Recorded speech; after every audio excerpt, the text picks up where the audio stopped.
भगवान शिव के शिव महापुराण की कथा का संपूर्ण सार हम आपके सामने लेकर के आ रहे हैं, जिसमें आप 30 दिनों में पूरी शिव पुराण की कथा श्रवण कर पाएंगे।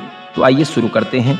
आज प्रथम खंड महात्म्य वर्णन हम करेंगे। सबसे पहले हे सूत महाप्राज्ञ सर्व सिद्धांतवत प्रभो आख्या ही में कथा सारम पुराणानाम विशेषतः। सौनक जी कहते हैं कि हे सूत जी, सभी पुराणों के मर्म की ज्ञाता प्रभु, आपको नमस्कार है। आप तो सभी पुराणों के सार को जानते हैं। आपने हमको अनेक पुराणों की कथा सुनाई है, इसलिए हम जानना चाहते हैं कि ज्ञान वैराग्य सहित भक्ति के द्वारा विवेक की बुद्धि कैसे होती है। सज्जन लोग अपने काम क्रोध आदि को कैसे दूर कर पाते हैं, कृपा करके बताइए। और सत्पुत्र किसे कहते हैं ये भी बताइए। सत्पुत्रायाश्च सद्भक्ते विवेको वर्धते कथम स्विकार निराशश्च सज्जनै क्रियते कथम। हे संत कुल शिरोमणि, क्या इस घोर कलयुग के सभी जीव आसुरी भाव को प्राप्त हो रहे हैं? आसुरी प्रवृत्ति के जो हो रहे हैं तो कैसे हो रहे हैं? इससे कैसे मुक्ति पाई जाए? आसुरी प्रवृत्ति को दूर कैसे किया जाए? हे सूत जी, इस चराचर संपूर्ण संसार में जो वस्तु सर्वोत्तम और मनुष्यों के लिए परम कल्याणकारी कारक है, उसको आप हमें बताइए। आत्मशुद्धि कैसे हो, कल्याण स्वरूप शिव की प्राप्ति कैसे हो, उस साधन को आप हमें बताइए। और कहते हैं यदस्ति वस्तु परमं श्रेयसाम श्रेय उत्तमं पावनं पावनानां च साधनं तद्वदाधुना येन तत्साधनेनासु विशुद्ध्यन्त्यात्मा विशेषतः शिव प्राप्ति भवेत् तातः सदा निर्मल चेतसा। इस प्रकार से जब पूछा तो सूत जी ने कहा, धन्यस्तम मुनि शार्दूल श्रवण प्रीतिलालसः अतो विचार्य सुधिया वचमि शास्त्रम महोत्तमम्। हे मुनियों, आप धन्य हैं, क्योंकि आपका जो शिव कथा के प्रति अपार प्रेम है। आप तो शिव कथा के परम रसिक पिपासु हैं। आपको प्यास है भगवान शिव की कथा सुनने की, इसलिए मैं तुम्हें अपनी बुद्धि के आधार पर जो शास्त्रों में कही गई है भगवान की कथा, उसे अवश्य ही सुनाऊंगा। और कहा, काल व्याल महात्रास विध्वंस करमुत्तमं शैवं पुराणं परमं शिवेनोक्तं पुरा मुने। इसलिए काल रूपी इस अजगर के भय का नाश करने वाला जो साधन है वह शिव पुराण है। उसी की कथा मैं आपको सुनाने जा रहा हूँ, प्रेम से सुनियो।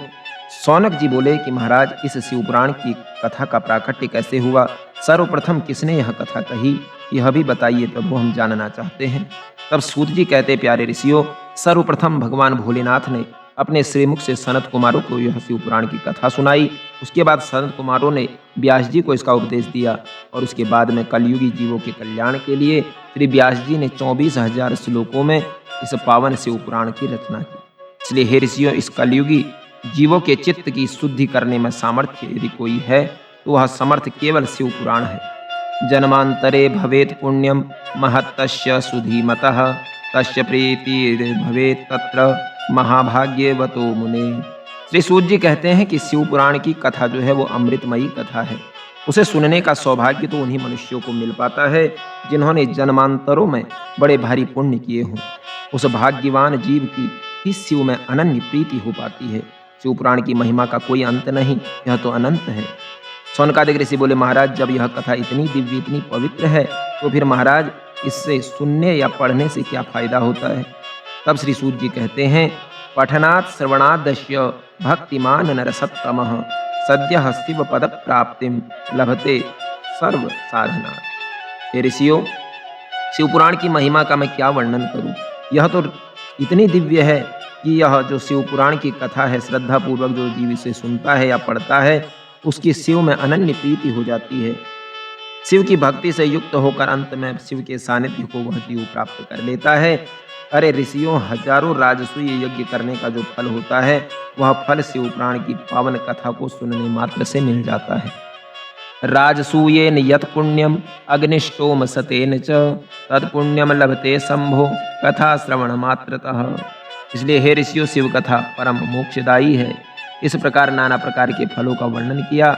इस प्रकार अपनी वाणी को सूत जी ने विराम दिया।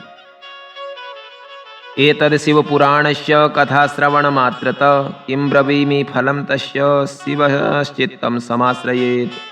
हे ऋषियों, शिव कथा को सुनने से जो फल मिलता है उसे मैं अपने मुख से भला क्या वर्णन करूं? और संक्षिप्त में यदि कह दूं तो शिव कथा को सुनने से भगवान शिव हमारे हृदय में आकर के बस जाते हैं, इसमें कोई संदेह नहीं है। शिवपुराण के विषय में यह जानना परम आवश्यक है कि शिवपुराण की जो कथा है, शिवपुराण में व्यास जी ने 24,000 श्लोकों का वर्णन किया है, जो कि शिवपुराण की 7 संहिताओं में विभक्त हैं।